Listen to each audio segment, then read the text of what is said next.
Hello, good evening everyone. कैसे हैं आप लोग? बढ़िया। चलिए आज हम शुरू करते हैं नेक्स्ट कोलिगेटिव प्रॉपर्टी। मैंने एक आपको कोलिगेटिव प्रॉपर्टी बताया था, वो क्या था? Relative lowering and vapour pressure. बाकी हमारे पास अभी और रेस्ट 3 कोलिगेटिव प्रॉपर्टीज़ है। सेकंड क्या है? Elevation in boiling point. Third क्या है? Depression in freezing point. And fourth क्या है? Osmotic pressure. एक एक करके हम सबको समझेंगे। चलिए हम स्टार्ट करते हैं। Elevation in boiling point.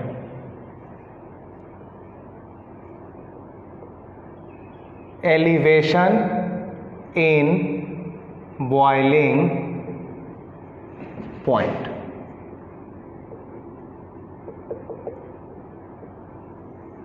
चलिए हम स्टार्ट करते हैं।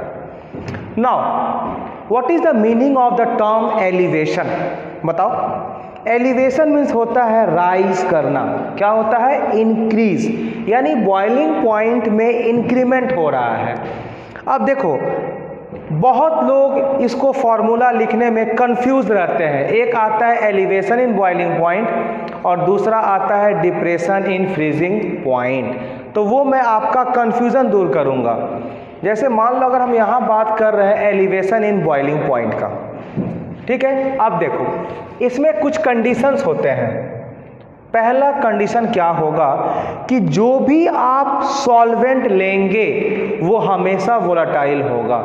वो हमेशा क्या होगा? वोलाटाइल। मतलब my solvent which I have taken should be volatile in nature. Should be volatile in nature. First इसका ये क्राइटेरिया है। सेकंड क्या होगा? जब आप सॉल्वेंट में सॉल्यूट को मिक्स करोगे, when you are going to mix solute in solvent, then what will happen? A solution will be formed. A solution will be formed. But there is one very important case, that whatever solute which you are going to add, it should be non volatile। मतलब दूसरा जो हम point क्या बोल रहे हैं कि जो आप सॉल्यूशन लेंगे, it will be formed by the mixture of solute plus solvent. From the earlier we know that कि जो मेरा सॉल्वेंट है वो क्या है? वो आपका वोलाटाइल नेचर का है, और जो हमारा सॉल्यूट रहेगा that will be of non volatile nature. Non volatile nature. अब देखो, इसका जो फॉर्मूला होता है, अब मैं ग्राफ के थ्रू आपको क्लियर करूंगा इसका फॉर्मूला कैसे हम लिखते हैं। ऐसे मान लो अगर मैं ये एक ग्राफ प्लॉट कर रहा हूं, ये हो गया वेपर प्रेशर, ये हो गया वर्सेस टेम्परेचर। क्लियर है? अब देखो, इनिशियल कंडीशन में मेरे पास केवल सॉल्वेंट था, और सॉल्वेंट भी हम ऐसा लिए थे जो पूरे के पूरे वोलाटाइल नेचर के थे। तो हमने सॉल्वेंट के लिए एक हमने कर्व प्लॉट किया। This is my curve for solvent. अब दूसरा देखो, जब आपने सॉल्वेंट में सॉल्यूट को डाला तो सॉल्यूशन बन गया। अब सॉल्यूशन में आप क्या देख रहे हो कि इसमें 2 कंपोनेंट्स है, सॉल्यूट भी है, सॉल्वेंट भी है, लेकिन केवल सॉल्वेंट वोलाटाइल में है, सॉल्यूट वोलाटाइल में नहीं है। मींस पूरा सॉल्यूशन वोलाटाइल नहीं है। मतलब by the addition of solute इसका वेपर प्रेशर अब डिक्रीज करेगा। तो अब हम वेपर प्रेशर डिक्रीज करने के कारण हम सॉल्यूशन का वेपर प्रेशर थोड़ा सॉल्वेंट से नीचे बनाएंगे। This is the curve of vapour pressure for solution. यानी आपको यहाँ तक समझ में आ गया कि ये आपका सॉल्वेंट का कर्व है और ये आपका सॉल्यूशन का कर्व है। हमने सॉल्वेंट के कर्व को ऊपर क्यों रखा है? क्योंकि सॉल्वेंट कंप्लीट वोलाटाइल है। यानी वोलाटाइल के मतलब क्या है कि सारे के सारे मॉलिक्यूल्स वेपर प्रेशर में कन्वर्ट हो जाएंगे। मॉलिक्यूल्स कन्वर्ट कर जाएंगे और सॉल्यूशन में क्या है कि केवल सॉल्वेंट ही वोलाटाइल है, इसीलिए very few molecules are going to evaporate. अब देखो, आप बात कर रहे हो elevation in boiling point. Boiling point मतलब जब टेम्परेचर हमारा इंक्रीज कर रहा है। चलो हम एक प्रेशर को फिक्स कर देते हैं, एक फिक्स प्रेशर पर हम दोनों के टेम्परेचर को निकालते हैं। एक फिक्स प्रेशर पर हम दोनों के टेम्परेचर को निकालते हैं।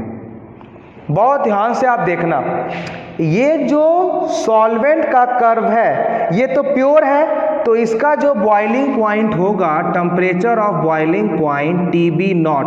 मैं आपको सिखाया था प्योर के लिए हम TB नॉट लिखते हैं। और ये जो लाइन है ये आपका हो गया सॉल्यूशन का, तो इसको हम लिखते हैं TB, मतलब बॉइलिंग पॉइंट ऑफ सॉल्यूशन, और ये हो गया boiling point of pure solvent.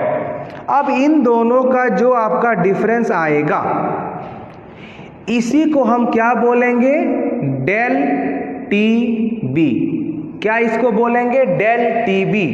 Del TB का मीनिंग क्या हुआ, अब देखो, जब आपका प्योर था तो TB नॉट था, सॉल्यूट मिलाते ये TB नॉट से आगे बढ़ गया, मतलब टेम्परेचर इज इंक्रीजिंग, तो इसको हम डिफरेंस को क्या बोलेंगे, एलिवेशन, मतलब इंक्रीज हुआ।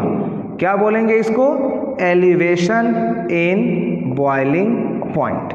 अब इसका फॉर्मूला क्या हो जाएगा एलिवेशन इन बॉइलिंग पॉइंट का, तो हम क्या लिखेंगे, del TB greater minus smaller, क्या हो जाएगा, TB minus TB not, TB minus TB not. ये हमारा फॉर्मूला हो गया एलिवेशन इन बॉइलिंग पॉइंट का। अब चलो, ये हमारा पहला फॉर्मूला हो गया जिस पर क्वेश्चन आता है, आपको बहुत ध्यान से इसको समझना है। मेरे ख्याल से ग्राफ के थ्रू सबको समझ में आ गया होगा। अब अगर इसका हम फॉर्मूला लिखते हैं इन terms of colligative property and when of factor, तो आपको हम बहुत पहले बताए थे कि जितने भी कोलिगेटिव प्रॉपर्टी है all are dependent on molality, तो हम क्या लिख सकते हैं कि del of TB is directly proportional to molality. क्या लिखेंगे, del of TB is directly proportional to molality. जब प्रोपोर्शनल साइन हटेगा तो हम कुछ कांस्टेंट देंगे, तो क्या होगा, डेल ऑफ TB बराबर KB इंटू मोलैलिटी। और अगर इसमें कोई कंपोनेंट्स अगर आयंस में ब्रेक करेंगे तो उसके लिए हम वैन ऑफ फैक्टर भी लगा देते हैं कि del TB is equal to I into KB into M, I into KB into M, जहाँ पर डेल TB क्या हो गया, elevation in boiling point, I क्या हो गया, वेंट ऑफ फैक्टर, KB क्या हो गया, molal elevation in molal constant, M क्या हो गया, मोलैलिटी। से एक बार देखो इसको, फटाफट कॉपी करो।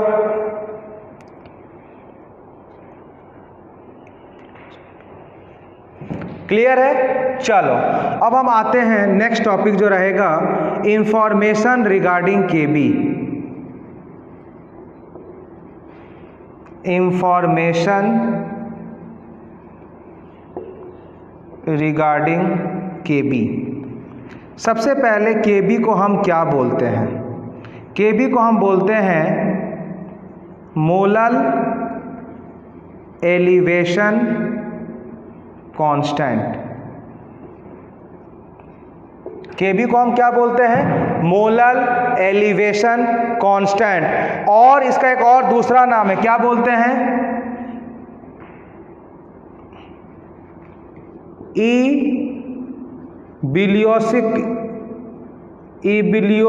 Ebullioscopic constant.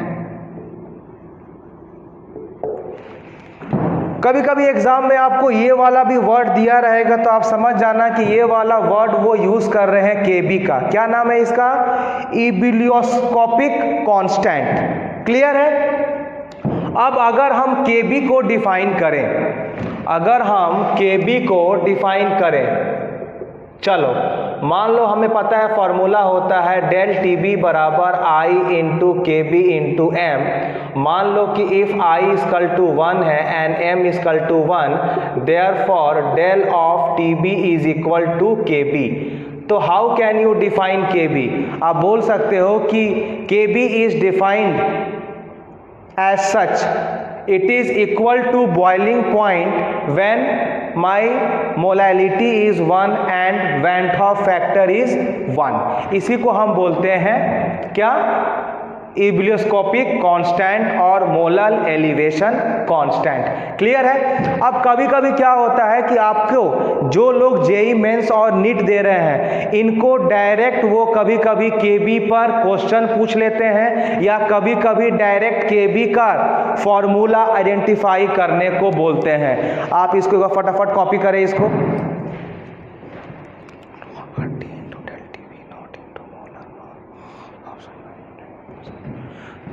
कॉपी हो गया? चलो जब भी हम बोले कॉपी करने को आप पॉज करो, कॉपी करो। तो मान लीजिए अगर हम अगला बात करते हैं formula to calculate K B, formula to calculate K B, तो फॉर्मूला क्या होता है? ये होता है K B is equal to R into T B not the whole square into molar mass of solute divided by 1000 into del H of vaporization। ये तो कभी कभी जेई मेंस और नीट में डायरेक्ट फॉर्मूला के रूप में भी पूछ लेते हैं कि which of the following relation for ebullioscopic constant is correct. तो आपको ये फॉर्मूला याद होना चाहिए। आर क्या है? Universal gas constant. T B not क्या है? Boiling point of pure solvent, molar mass solute 1000 and del H of vaporisation. Clear है? चलो कॉपी करो इसको फटाफट।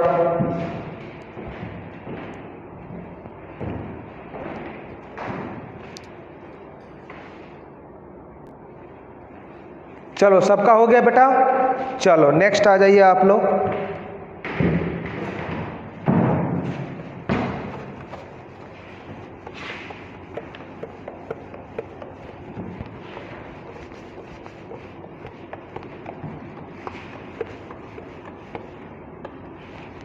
नेक्स्ट जो इम्पोर्टेंट आता है, बहुत बच्चे इसमें गलत करते हैं, रिलेशन बिटवीन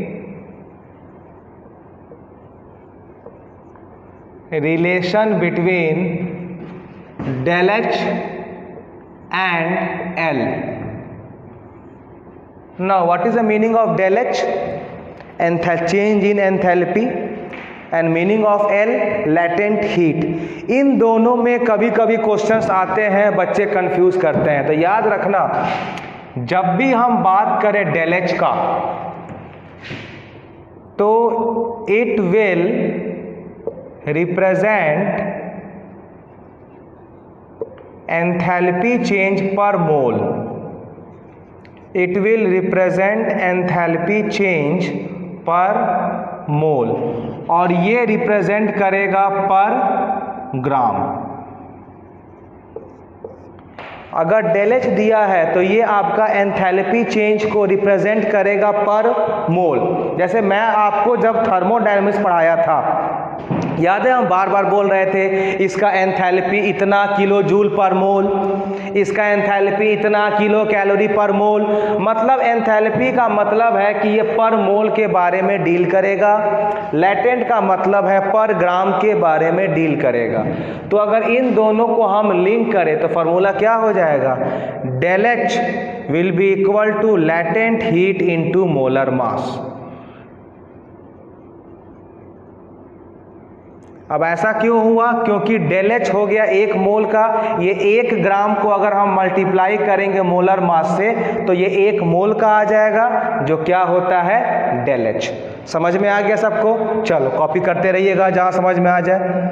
नेक्स्ट जो हम जा रहे हैं पढ़ने कोलिगेटिव प्रॉपर्टी, वो आपका है depression in freezing point. Depression in freezing point. Depression in freezing point. फिर से इसमें वही हम दो कंडीशन सेम लेंगे। Again I am going to take the two condition same. पहला कंडीशन क्या होगा, सॉल्वेंट जो भी आप लोगे दैट विल बी प्योर तो होगा और साथ में volatile nature, it will B volatile nature. दूसरा, आप जो भी सॉल्यूशन लोगे उसमें आप दो कंपोनेंट लोगे, सॉल्यूट प्लस सॉल्वेंट। सॉल्वेंट तो एज यूजुअल वोलाटाइल नेचर का ही होगा, लेकिन जो सॉल्यूट होगा वो हमेशा किस फॉर्म में होगा, नॉन वोलाटाइल नेचर। अब अगर इसकी हम ग्राफ के थ्रू समझे ये कैसे होगा, क्या होगा, चलिए हम बात करते हैं।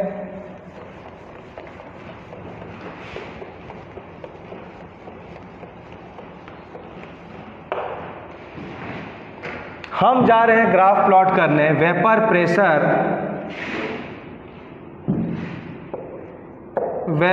Pressure versus temperature. ठीक है, मेरे पास इनिशियल केवल सॉल्वेंट है जो पूरे के पूरे क्या है, वोलाटाइल है। हमने ड्रॉ कर दिया, ये क्या हो गया हमारा सॉल्वेंट। जैसे आप सॉल्यूशन बना रहे हो उसमें आपका जो सॉल्यूट है वो नॉन वोलाटाइल है, मतलब वेपर प्रेशर इसका कम हो जाए क्योंकि अब केवल सॉल्वेंट ही वोलाटाइल है। तो डेफिनेटली सॉल्यूशन का जो कर्व होगा वो सॉल्वेंट से नीचे होगा। This is my solution. अब देखो अब क्या हो रहा है इसमें, अब आपने इसमें फ्रीजिंग पॉइंट है तो हमने बॉइलिंग पॉइंट में टेम्परेचर अधिक लिया था, फ्रीजिंग में कम लेंगे। तो अगर हम फ्रीजिंग पॉइंट की बात करते हैं तो ऐसे मान लो कि अगर अगर हमारा कोई एक प्रेशर है, आप उम्मीद करो कि अगर वो हमारा कोई भी अगर एक प्रेशर है, ठीक है, और तो इस प्रेशर के अक्रॉस अगर हम पॉइंट खींचते हैं और एक अगर हम प्रेशर यहां ले लेते हैं और एक पॉइंट हम यहां से भी पुल करते हैं। जरा आपको मैं समय दे रहा, आप जरा ग्राफ को समझो और देखो क्या कह रहा है वो।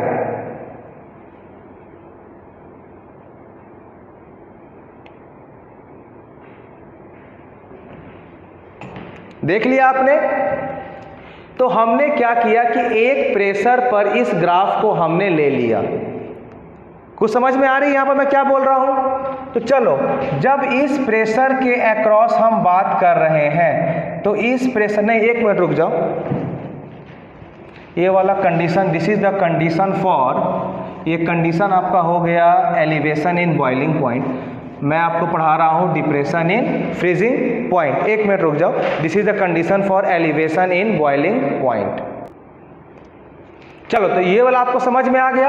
अब अगर मैं इसी ग्राफ की बात करता हूँ तो देखिए, ये वाला जो ग्राफ है ये आपका हो गया टेम्परेचर का और ये आपका हो गया वेपर प्रेशर का। हमने इसको मान लिया किसका, सॉल्वेंट का,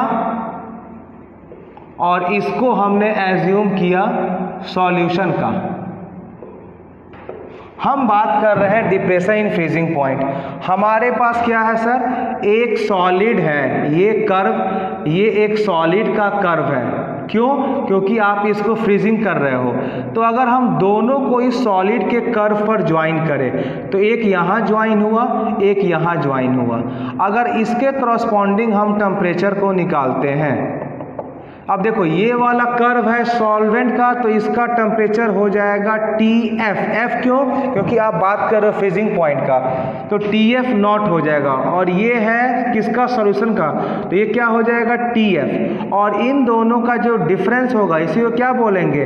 डेल TF। तो मेरा फॉर्मूला क्या हो जाएगा? ये डेल ऑफ TF बराबर bigger minus smaller TF naught minus TF। ये फॉर्मूला आगे हमारा फ्रॉम ग्राफ। लेकिन अगर हम बात करते हैं कोलिगेटिव प्रॉपर्टी का, तो मुझे पता है क्या कि del of TF is proportional to molality. ये फर्दर क्या बन जाएगा? Del of TF is equal to I for van't Hoff factor, TF है तो हम लेंगे KF into molality. This is the formula of depression in freezing point in terms of van't Hoff factor KF and M। अब हम बात करें कि हम यहाँ पर KF को क्या बोलते हैं। KF को हम क्या बोलेंगे? मोलर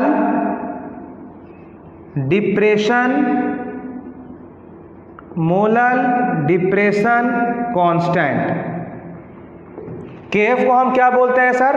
KF को हम बोलते हैं मोलर डिप्रेशन कांस्टेंट और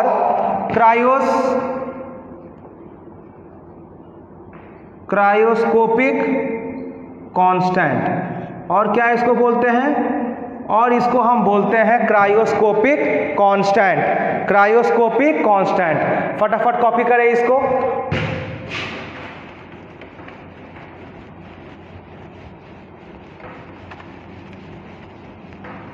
अब इस पर भी कभी कभी जितने लोग जेई मेंस या नीट दोगे, इस पर भी कभी कभी आपसे वो डायरेक्ट फार्मूला पूछ लेते हैं कि KF का फार्मूला क्या होगा। सेम हो जाएगा R।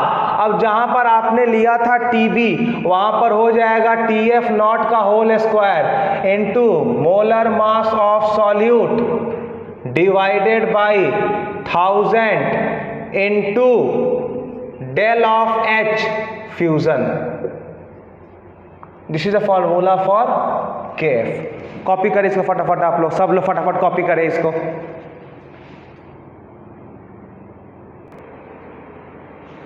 चलिए, ये हमारा लास्ट कोलिगेटिव प्रॉपर्टी है osmotic pressure. This is my last colligative property osmotic pressure, जिसका सिंबल होता है पाई। हम लोग इसको पाई से डिनोट करेंगे। अब देखो, इसको समझने के लिए हमें कुछ टर्म समझना पड़ेगा। सबसे पहला है व्हाट इज डिफ्यूज़न। डिफ्यूज़न क्या होता है? जैसे मान लो सपोज ये आपका कोई अगर एक कंटेनर है जिसके बीच में आपने एक लगा दिया है मेम्ब्रेन। क्या लगा दिया? आपने बीच में एक लगा दिया है मेम्ब्रेन। ठीक है, मेम्ब्रेन के लेफ्ट में आपने एक सॉल्यूशन लिया, राइट में आपने दूसरा सॉल्यूशन ले लिया। जो सॉल्यूशन लेफ्ट में है उसको हम नाम दिए सॉल्यूशन 1, राइट को नाम दिए सॉल्यूशन 2। लेफ्ट वाले का जो भी आपका कंसंट्रेशन है उसको हमने बोला C1, राइट वाले को C2। तो डिफ्यूजन में क्या होता है कि movement of solute and solvent takes place. तो देखो, हमने यहाँ पर एक लिया कंडीशन कि जब हमारा C1 C2 से बड़ा है, तो अगर सॉल्यूट एक्सेस में है, सॉल्यूट अगर एक्सेस में है इन C1, तो movement will take place from C1 से C2।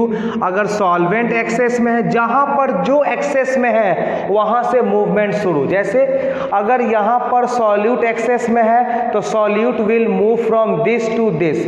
अगर यहाँ पर सॉल्वेंट एक्सेस में है तो solvent will move from this to this.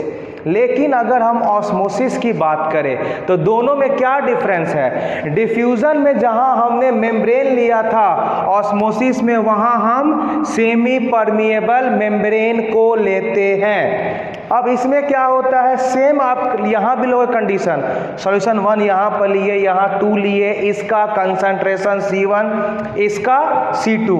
लेकिन अब इसमें सॉल्यूट का मूवमेंट नहीं होता, केवल सॉल्वेंट का मूवमेंट होता है। क्लियर? तो वही हम बात किए कि SPM क्या करेगा? SPM सॉल्यूट को पास नहीं कर सकता, लेकिन सॉल्वेंट को ये पास कर देगा। It can not pass solute but it can pass solvent. तो अब हम डिफाइन करें कि what do you mean bye SPM. बहुत सिंपल, क्या है? It is a special type of membrane which allows the movement of only solvent particles through it. आप देख रहे हो, जैसे आप एसपीएम लिए, सॉल्यूट पार्टिकल्स का मूवमेंट नहीं हो रहा है, केवल सॉल्वेंट की मूवमेंट हो रही है। ये जो एग्जाम्पल है, खासकर मेडिकल जेई वाले, वेरी इंपॉर्टेंट, एनसीईआरटी बेस याद रख लेना। ये दो एग्जाम्पल है सेमी परमिएबल मेम्ब्रेन। सबसे पहला है एनिमल मेम्ब्रेन और दूसरा है Cu2FeCN का होल 6। अब हम बात करते हैं कि actually now what do you mean by osmosis. आपने यहाँ प्रोसेस समझ लिया। चलो, क्या लिखा है? Net spontaneous movement of solvent particles from solvent side और from solution of low concentration to high concentration. मतलब अगर सॉल्वेंट यहाँ से मूव कर रहा है तो C1 is greater than C2। मतलब सॉल्वेंट हमेशा वहाँ से मूव करेगा जहाँ कंसंट्रेशन लो हो, टू हाई कंसंट्रेशन। वहीं पर बोल रहा है कि from solution of low concentration to solution of high concentration, इसी को हम बोलते हैं ऑस्मोसिस। तो what is the meaning of osmosis? सबसे पहला ये है कि जो जहां पर केवल सॉल्वेंट पार्टिकल्स की मूवमेंट हो, सॉल्यूट की ना हो, और दूसरा जो मूवमेंट हो रहा है सॉल्यूट पार्टिकल सॉल्वेंट पार्टिकल्स का, it will be from low concentration to high concentration. अब बेटा ये एक डिफरेंस है जो आपके बोर्ड एग्जाम के लिए बहुत इंपॉर्टेंट है, डिफ्यूजन एंड ऑस्मोसिस। तो diffusion is applicable for all solid, liquid and gas. जैसे आपको पता है, सॉलिड सॉलिड मिक्स किया तो आपको वेरियस एलॉयस बन जाएगा। लिक्विड आप मिक्स करते हो अल्कोहल विथ वाटर। गैस आपको होता है मिक्स, क्योंकि gas is a mixture of various gases. लेकिन osmosis is applicable only for solutions, जहां पर मूवमेंट किसका होती है? सॉल्वेंट का। Movement of both solute and solvent particles will take place, लेकिन यहां पर केवल सॉल्वेंट पार्टिकल्स का होगा। डिफ्यूजन में हम केवल यूज करते हैं मेम्ब्रेन, इसमें सेमी परमेबल मेम्ब्रेन का कोई रोल नहीं है। लेकिन ऑस्मोसिस बिना सेमी परमेबल मेम्ब्रेन के पॉसिबल नहीं है। डिफ्यूजन अगर एक बार स्टार्ट हो गया तो आप उसको स्टॉप या रिवर्स नहीं कर सकते। ऑस्मोसिस को आप रिवर्स एंड स्टॉप कर सकते हो, क्योंकि घर में जो आप आरओ यूज करते हो ना, वो यही है, रिवर्स ऑस्मोसिस। क्लियर है? समझ लिए? कॉपी करो फटाफट इसको।